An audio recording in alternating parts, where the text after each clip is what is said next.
Music, especially written by Sir William Walton for this occasion. Obviously, there's not a lot of call for coronation music these days, so he's been sitting waiting for the phone to ring since 1952. As, of course, indeed, has Prince Charles. Yes, and as Her Majesty the Queen makes her way down the aisle, assisted by her two ladies-in-waiting, Lady Fiona Phillips-Chumbley and recently appointed Lady Chelsea Chav, we can see, with a nod of her crown, her indicating which items should be collected for the royal shopping. Oh yes, a packet of cornflakes there, by royal appointment. Oh, and there's a break with protocol, a brace of own-brand Cocoa Pops. Sarah? Yes, Her Majesty will often on these state occasions try and make people feel at ease by trying something different in her weekly shop. Of course, variety of diet is very important in today's world, and Her Majesty is very aware of the example that she must set in regards to healthy eating. And the bog-off offer on own-brand Cocoa Pops? I'm sure that's a factor too, yes. Yes, Her Majesty, very mindful of the credit crunch, her train has been especially remade of ermine for this state shopping at Tesco's. Made by Railtrack Carriage Works in Swindon, which of course explains why it was 20 minutes late.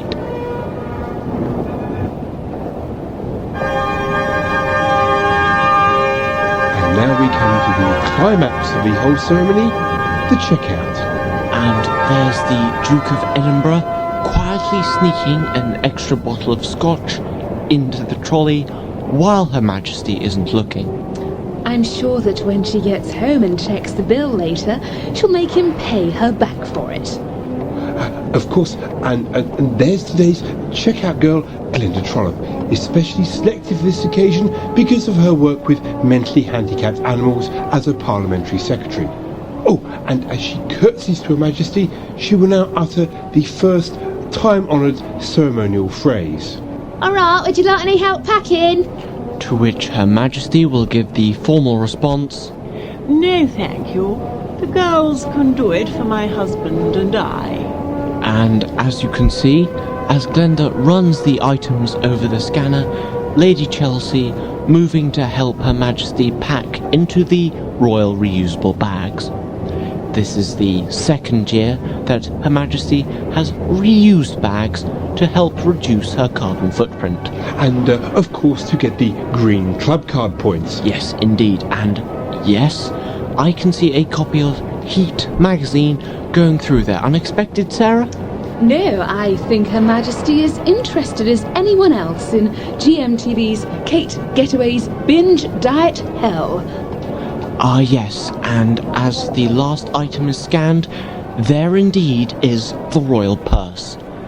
Handmade by blind Scottish widows and especially designed for Her Majesty by Armani. Her Majesty hands the purse to Lady Fiona, who gently opens it and passes it to Lady Chav. Now, we wait for the next part of the ceremony for the checkout girl to say, You got a club card at all? Yes, I do. the formal response there for Her Majesty, who gives a gentle nod, and Lady Chav hands over the royal club card, which is scanned. The royal barcode, first inscribed by Geoffrey Chaucer for King Edward I in 1296.